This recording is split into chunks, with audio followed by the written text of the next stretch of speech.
I guess this panel's looking at the social licence to operate of miners. And one of the things I've been listening to, a lot of the things we've listened to today are all about the technology, automation, what that's going to mean for the mining. And while a lot of it's about making miners safer, increasing productivity, that's fantastic. The flip side of that is there is a social licence to operate fallback on that. And those of you, if any of you have travelled over from Perth, there's been a lot made of the fact that there's going to be 200 people laid off when Rio goes to autonomous trucks, or 200 operators that will lose their jobs. But I think, to me, there's also another side to all of that and the benefits that can actually come to those people from doing that. And that's one of the things we'd like to kick off with, I guess. So, Paul, do you have any thoughts on that particular area? Thanks, Noel. Look, I think this is a really interesting area, this sort of intersection of the people and the technology side of our industry. And I think, one of the things is that there will be disruption, I guess. There is, and there's always been change, I guess. When I look back in my own family history, find that my family 150 years ago were coal miners in the northeast of England. And you look through the testimony of coal miners back then, they were buying their own candles to go down. That sounds like a really safe thing to do, doesn't it, down a mine? And a lot of my ancestors were being run over by pit ponies and all sorts of stuff and killed 8 years of age and things. So there's been such a change, and that change continues through the industry through the years, I think. And I think one of the key things is actually how we talk to our people and make sure that because if you don't know what's going to happen, then you might fear, and you often go to the worst case. And I think for a lot of people, your view of technology might be different if you're in this room, as opposed to perhaps being a truck driver in the Hunter Valley and thinking, well, when's autonomous trucks coming? And if no one's talking to me about autonomous trucks, what does that mean for me? And it's quite easy to go to a fear-based approach. It was good to hear from Stephen McIntosh this morning about working with the people in there to actually reskill, upskill, and to talk to people about those roles, I think, and actually how they can pivot. And we've got lots of great examples across the industry of people doing that, and not just within the operator, but actually in the supply chain and in other services as well. And I think we need to also be thinking about that as about within the industry. It's not particularly about 200 people being laid off from a particular mine site, for example, but it's actually where are those jobs being created, and how can we help those 200 people get off the mine site, perhaps, which is repetitive work, dangerous work. Maybe it's FIFO, so it's not family friendly, but into roles where perhaps they can work closer to home, they can work in safer environments, they can perhaps earn a higher pay packet, and perhaps they're not doing such strenuous work. So I think it's a really quite rich area to explore. David? Thanks, Noel. I think for me, taking a step back almost around the benefits of technology, we need to consider the benefits of the mining industry, which again Steve McIntosh touched on earlier. I think as key industry representatives, we've all got a role in that respect in terms of advocacy and the benefits of mining and how critical and important it is for everything we do with everything that's sourced out of the ground. So for me, fundamentally, as individuals, we've all got a role. As organisations, we've got a role. And as I think industry and professional associations, we haven't done ourselves any favours over the years. I think there's been pockets of where we've done that well, but in a more coordinated and focused fashion, we need to look at that sort of bigger picture around the benefits of mining and then and resources industry, because there is a really sort of important area that is clearly opposed to mining as well, but we need a voice as well, I guess, in terms of advocacy. So just wanted to reinforce that point for a start. Within that, in terms of the technological shifts that we're experiencing, we've heard a number of really good examples already of where that's occurring, and some have been alluded to by yourself and Paul already, but the safety opportunities through autonomous trucks and drills and loaders and other areas by removing personnel from really hazardous sort of environments and at the coalface, so to speak, is really important. and almost removing the human factor in many cases, and that's been proven around the benefits there too. Productivity, again, Steve mentioned this morning some of the significant benefits that are being realised across Rio Tinto. A lot of other organisations are seeing those productivity benefits as well, and I think in turn that creates an opportunity for a more sustainable mine, if you like, an organisation who's sort of practising that space for the community that has got the potential to extend mine lives, to make sure that we're better and smarter around how we progressively rehabilitate and close or repurpose assets as well. So I think that's really important, and environmentally through better methods of collecting data, whether it be around noise or air quality or water quality, and to be able to continuously monitor and feed that back and keep the community informed, if you like, and engaged, and make sure the basis for which that social licence was initially improved, we're following through on that, if you like. I guess one of the points you mentioned is selling the industry. I mean, we don't, you're right, we don't sell the industry very well to the public in general, but the other thing, and I think other speakers have picked up on this already, to me we don't sell the industry very well to the people coming through that could be a real great addition to the industry. How do we market mining better? Just to say students, but considering, well, what am I going to do? I've got 3 PhDs, what am I going to do with them? How do you attract those sort of people? I'll have a first go, thanks. Thanks, Noel. I think it's got to start at the very earliest of stages, and at that primary school, it's around the education and informing people, but through primary schooling, through secondary schooling, to talk about and explain what mining is and what it entails and how important it is, and that continues through tertiary education, of course, and for those that are already employed in terms of how their skills and experience can be applied within the mining sector as well. So for me, that's important. But examples that will resonate, and I think there's some really exciting stuff that's happening at the moment, and an opportunity for new careers to be created that we wouldn't necessarily have envisaged previously. And traditionally, of course, we've got the mining engineers and the geotechnical engineers. I'm one of those, so they're the good guys, of course. But environmental scientists, metallurgists, and others. But we're seeing now the relevance of gaming skills and of big data analytics, automation, and a whole suite of other areas and sort of commercial areas as well that are increasingly important within our sector. So I think it's opening people's minds up to how their skills and experience can be effectively applied to the mining sector. Paul? Look, yeah, I think attracting talent to the industry is, I think it's part of the broader social licence issue. So if the perception of an industry is that it's dangerous or that it's in decline, as one commentator on TV said last week about the mining industry, then it affects the coaches, it affects the parents, the teachers, the people who are real influencers on particularly young people coming into the industry. And I think in some ways that mining has the same challenges as agriculture, construction and manufacturing, as potentially outdated or detached views of the industry as well. And I think agriculture is the same, as you sort of have rapid urbanisation and you have a lot of people living in a city or in apartment blocks. Where does your food come from is the same as where does your energy come from, where do the materials come from in all your daily, everything that you're using, from your car to your phone to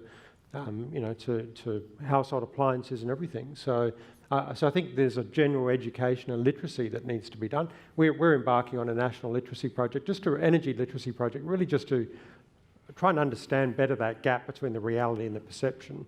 When we did some industry competitive analysis globally in putting together our sector competitiveness plan, we found that when we looked at our global peers, that our industry had the highest socioeconomic contribution of any of our peers by quite a considerable margin. But when the consultants did the analysis and asked the communities and the public, then we had the lowest. And it's kind of like, well, where's that? Why does that gap exist? Why do we have this sense that the industry is actually extracting and taking from, as opposed to contributing to? And so I think we really need to explore that and do a better job of that as a whole. And I guess I think, Dave, you've had some experience out in the regions working in mining. Paul, I'm not so sure if you've had a similar... Not working in mining, but yeah. But in the region. How important in those sort of mining towns are the mines to those communities? What's the feeling that's there? Yeah, look, absolutely critical, and having worked sort of remotely in WA and the NT and New South Wales, that remoteness, there's a great opportunity in terms of building that tight-knit sort of community and the economic benefits, I guess, that flow around the infrastructure investment that occurs and the employment, clearly, that occurs, and a whole suite of other sort of benefits, I guess, that come with it. So it's highly valued, and yes, there are understandably concerns out there around what the implications might be, and I think there needs to be significant additional studies in this regard, but around that reduction in employment that will occur through new technologies being sort of introduced, but balancing that up against the benefits as well. Yeah. Because I was born up in Port Hedland and have worked around those mining areas for far too long in some cases, and how central they are to everything that goes on there. I think that's started to wane though, because I know when I was living in Wickham, the mine basically, which I think was Rio Tinto ultimately, controlled the power, controlled all the accommodation, the water, everything like that. That now seems to be being reduced somewhat, which is, I think in a way actually helps the sustainability of those communities. And then the challenge is then to find the other industries to support it. Do you think the actual mining supply side can actually pick up those that slack in a way? Because there's a demand there for the services. There's certainly for the development of the technology, there's a ready sort of laboratory almost for them. Do you think that might be a way forward for some of these regions? Yeah, look, I think they are, and I think there's lots of jobs that are being created outside of particularly the mine sites. And one of the things I'm really keen, and NERA is really keen for us to do, and Mets Ignited, who's another industry growth centre in this space that are exhibiting here today and well represented, is to look at actually how we can grow jobs here with a global market. So how can we sell the capability that we're using here? So rather than focusing on a particular mine site as a supplier, we can look at what is it that we actually do really well in that, and what are the other mine sites or the other opportunities, even in other sectors around the world, that we could be growing jobs here and growing export revenue. So I think it's trying to take it away from local as a competitive advantage and actually thinking about, well, what is it that the inherent value of my business, and a lot of that growth, we can sort of see it in the exhibitors here today. There's lots of great companies doing great things.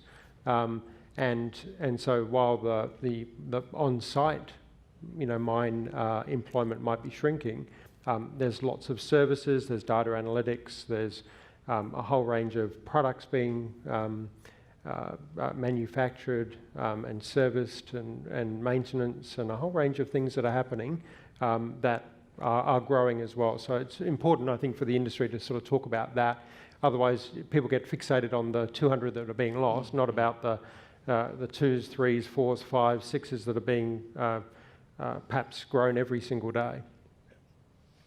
Yeah, and again, just to reiterate that point, there are a whole suite of new skills that are being applied, new jobs that are being created. So for me, that's really important, and I think, Paul, you touched on it earlier. Whether it's around operational personnel or technical and personnel and professionals, a lot of what we've done historically can be fairly boring, if you like, and mundane, and so it's finding out smarter ways in which those activities can be covered to free people up to get involved in more stimulating, if you like, or rewarding activities as well, and cutting across the entire value chain that's been touched on a couple of times today, and whether that's around the value chain of the asset and the project itself, or broader value chain across the organisation. So the ways in which people can get involved in the upfront formulation, if you like, of a project, or ideation around the project sort of identification around the commercial and sort of finance side of things through the planning and design, through operations, and then at the back end, which we're seeing and experiencing a lot more of nowadays, but around closure, not just closure and rehabilitation, but around how we're repurposing, the opportunities around repurposing and reusing assets. And I guess by way of example, and tying together the energy and the mining side of things around some of the hydropower projects that are occurring in an open cut setting and environment, as well as underground too. So it's just thinking a bit bigger picture and more strategic, and understanding that entire value chain and where people can fit in, and the opportunities that are increasingly sort of presenting in that fashion. And around that sort of at the front end, the co-design piece in terms of the different stakeholders and how you can get involved in terms of equity and the benefits that come with that too.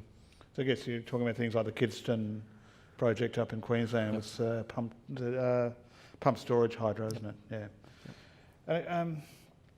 I guess the other issue that always comes up with when you're talking about any social licence to operate around mining is FIFO. Is that a good thing in your view, or a bad thing? Do you think we need to move away from that approach to work, or?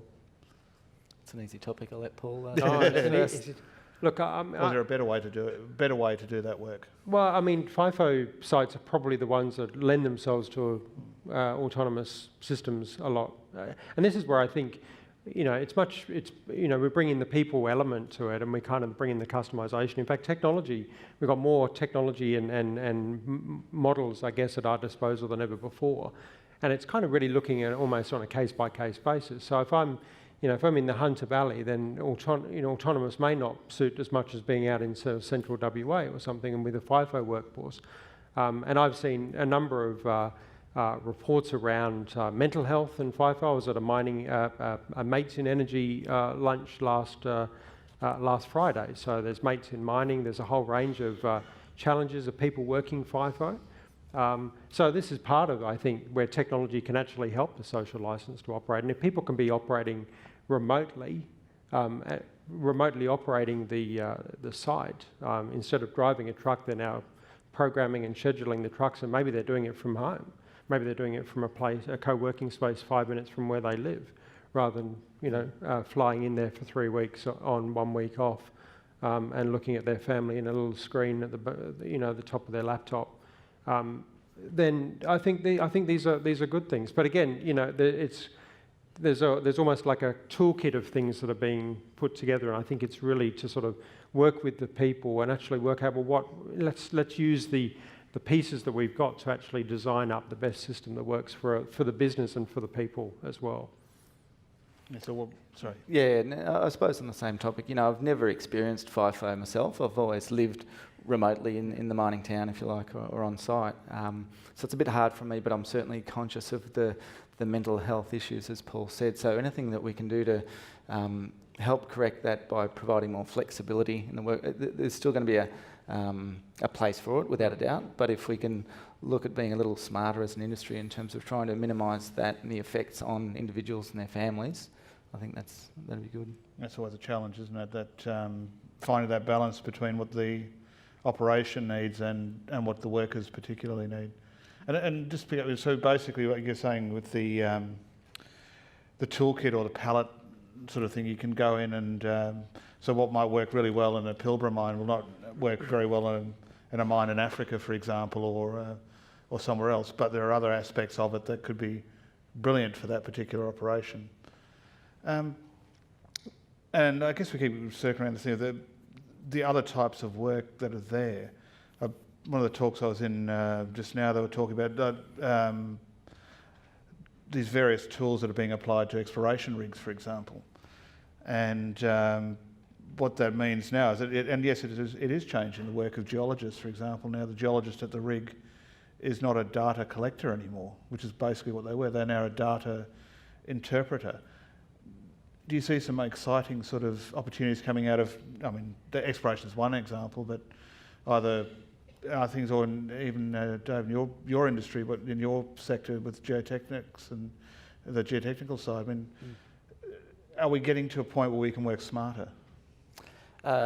Without a doubt, and around the theme of new technology and automation and monitoring systems, there's been some fantastic advances there that increasingly help people operate in a safer environment in terms of triggers and real-time sort of monitoring and alarm systems and reducing that exposure, but also from a social licence to operate in a community perspective, where you've got operations within close proximity to the community, whether that be public infrastructure around roads and rails, and we've had a few situations where there has been that exposure and within a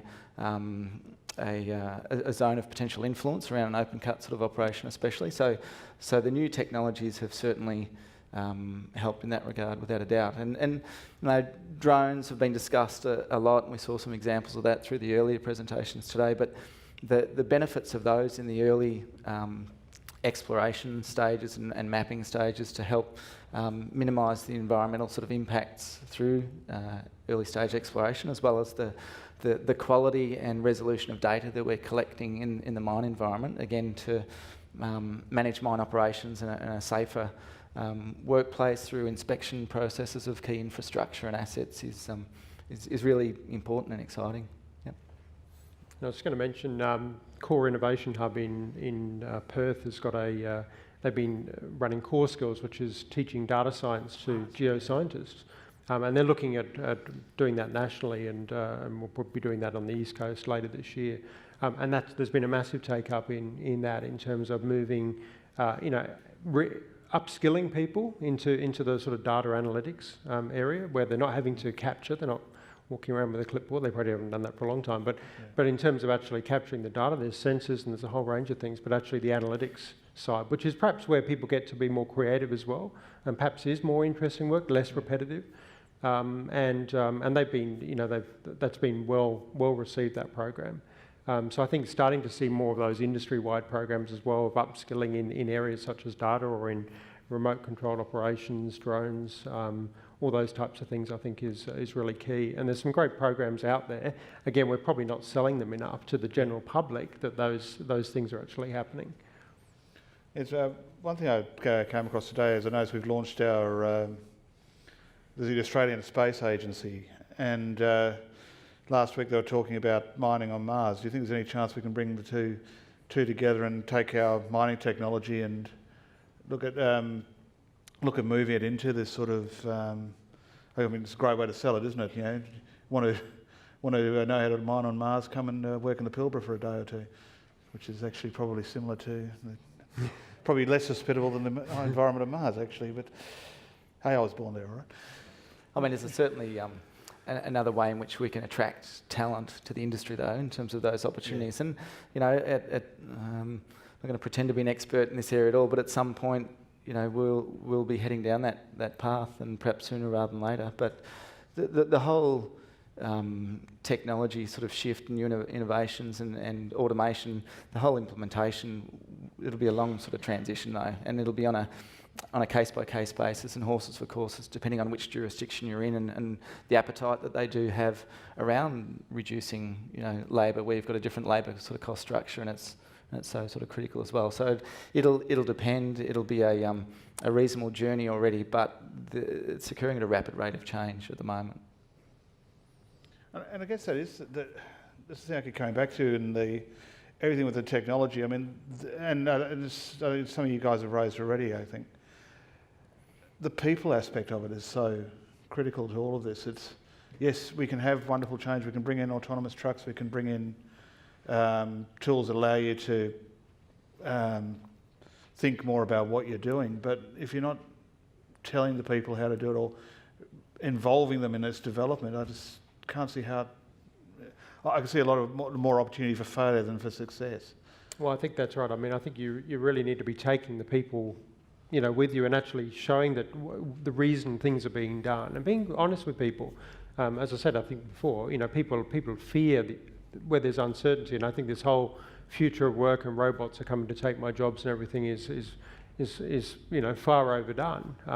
But I'd urge all employers to be talking with their staff, if they're not already, about, well, what does it mean for the mining industry? It means mining is a critical component of our life. All the materials and the energy that's sourced from it, and it's just really understanding that the industry we need to be efficient, otherwise all those jobs disappear as a starting point. So we need to be productive, we need to be competitive, and that actually protects some jobs, but also looking at the industry as a whole and looking at our value-adding opportunities that we've got that mining becomes an enabler of, looking at the associated services, and then looking at the global opportunities as well. We're a pretty small country, even though we've got a stronger mining sector than a lot of others, and we punch above our weight on that. We're still a pretty small part of the global economy, and we've got great opportunities to sell Australian capability in.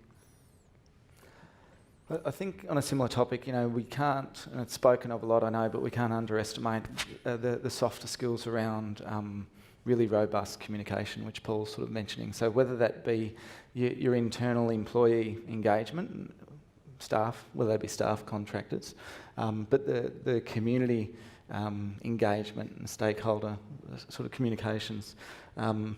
It's, you gain your social licence to operate, I guess, on a particular mine site up front.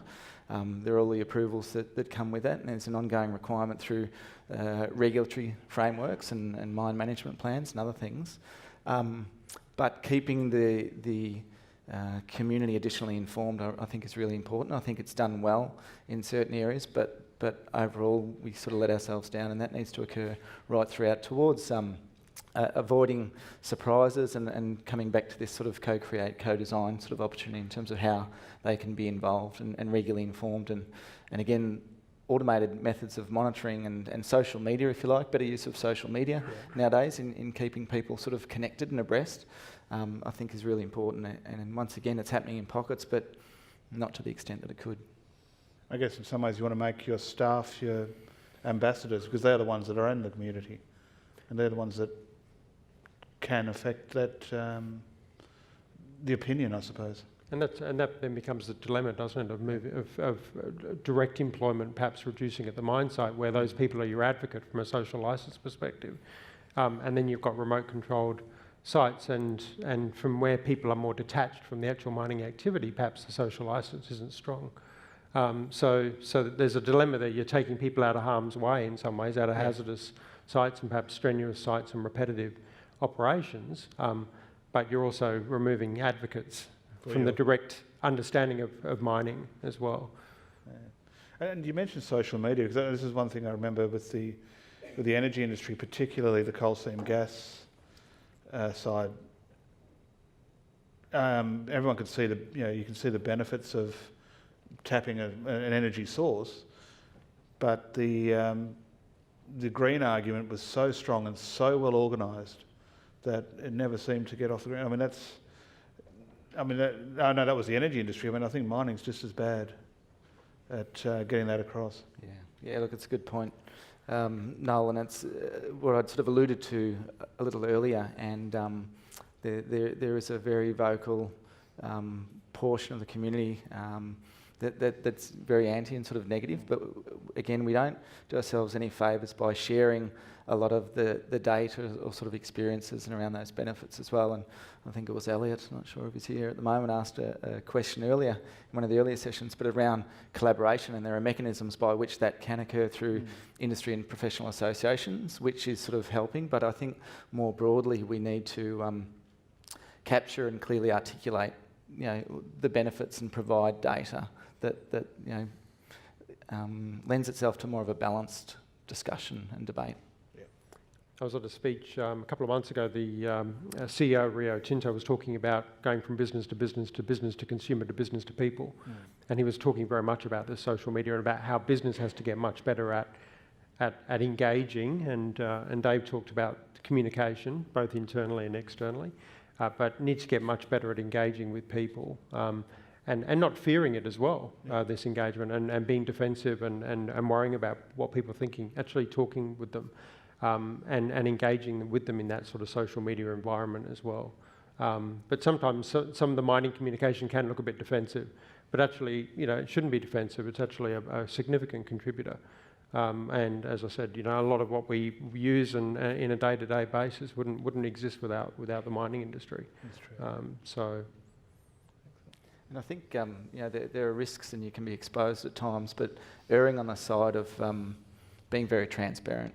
And and being prepared to be vulnerable, if you like, and earning the trust of people as well. And again, whether they be internal or in the community. Something mining never does well, but it needs to. I guess I'd like to throw the floor open to questions. So. Hi, my name is Louis Gauthier. I'm exploration manager for Anglo Gold in Australia. So just a commentary about the people side of things. In the remote areas and in jobs such as geophysics, such as offsiding on drill rigs, it's impossible to find people. Right. Okay, we're in a scenario at the moment where all these jobs are filled by backpackers. We have to employ people from overseas because locals don't want to do those jobs. That's the reality.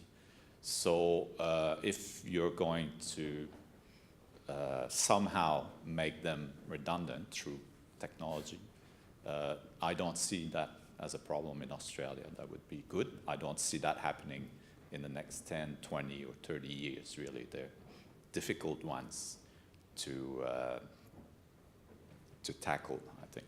But from the point of view of highly skilled people, that we really struggle as well. It is a small industry, it's a small pool of talent, and we have a lot of people leaving the industry, okay? Some really experienced, really capable people leaving the industry, and we struggle to bring young people in the industry.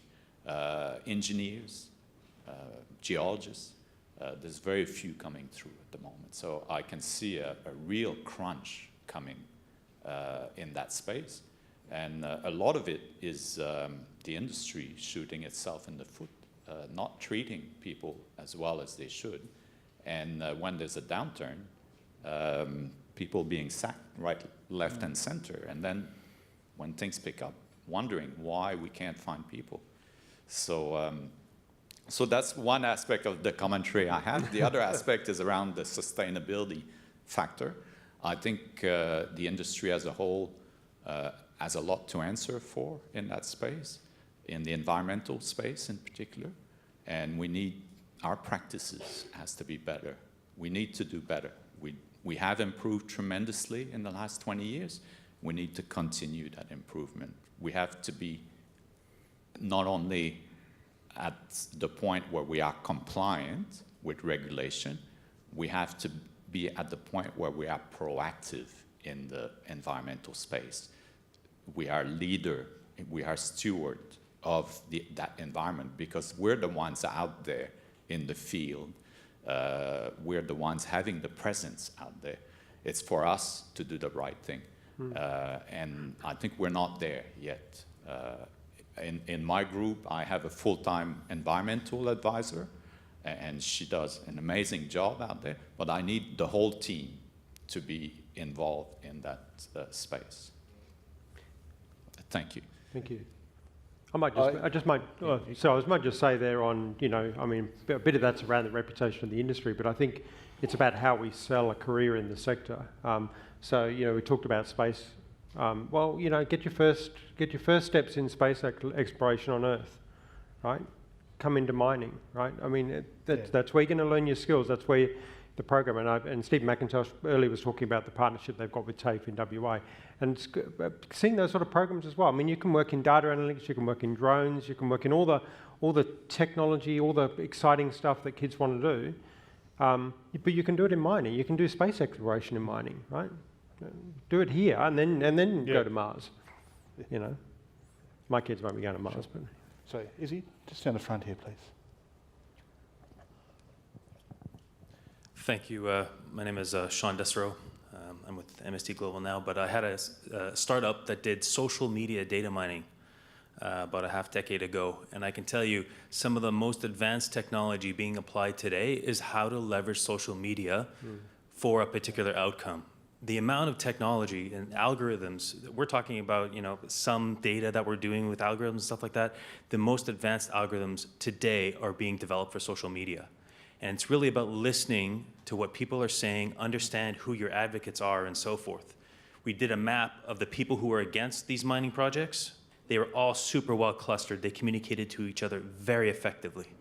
We did a map of the people who were pro-mining, and there were quite a few of them, none of them were connected.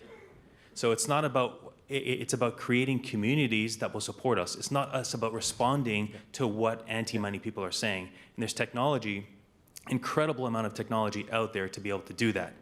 And if the U.S. election doesn't teach you the importance of social media, then we need to do a better job in our industry as well, just understanding how to leverage this amazing technology. Thank you. No, true. I'll just say it's a great point, and clearly we've got a lot of work to do as an industry in that regard, and we need to be utilising the right people and skills and experience and applying that proactively.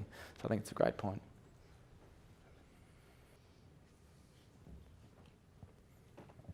Grace Taylor from the South Australian Government. I'm interested in the fact that Aboriginal employment has been great for mines, or mines of as high as 20-40%, perhaps up in the Kimberley. And with these changes, throwing up the challenge about what will be done to bring the next generation of Aboriginal kids in the regions to these other opportunities. I actually have two views on this because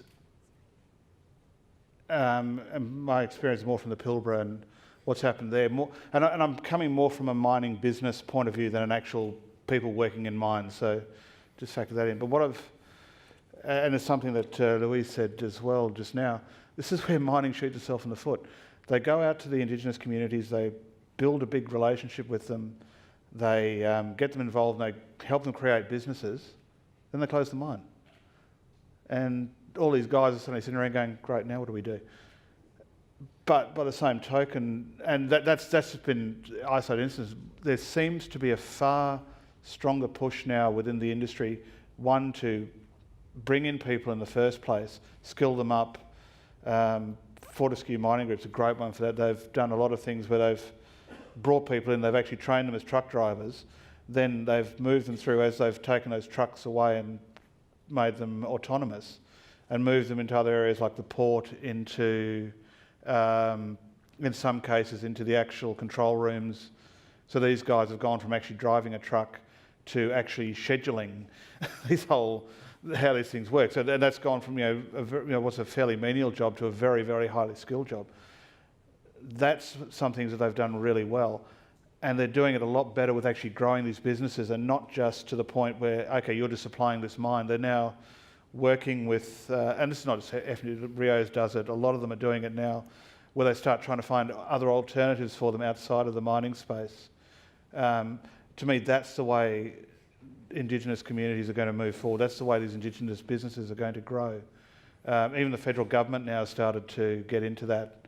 And you link all of those things together, and I think you're starting to build a very critical mass there, and we might see some really good outcomes.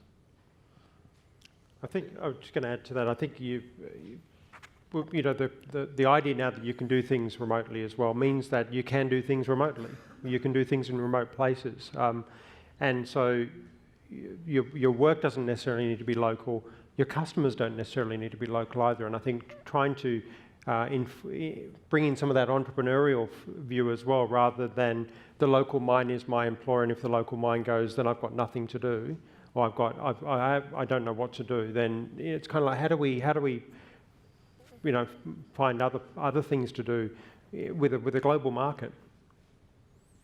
Yeah, look, I think it's a great point, and it's certainly a potential risk, and there's a huge push, as we've all witnessed and we're experiencing at the moment, which is great, around diversity and inclusion, and whether that be around age or gender or discipline, some of which we've touched on today, around cultural sort of background as well. So it's happening at board levels. It needs to happen at all levels for a healthy organisation as well. But I think, and just coming back to the comment or question from the floor earlier, just additional storytelling around career pathways, if you like, in terms of being in that driller offsider role or sampler or whatever it might be, and then mapping out the different pathways that can exist for everyone, and around this micro-credentialing, if you like, in terms of niche areas and skills that people can develop.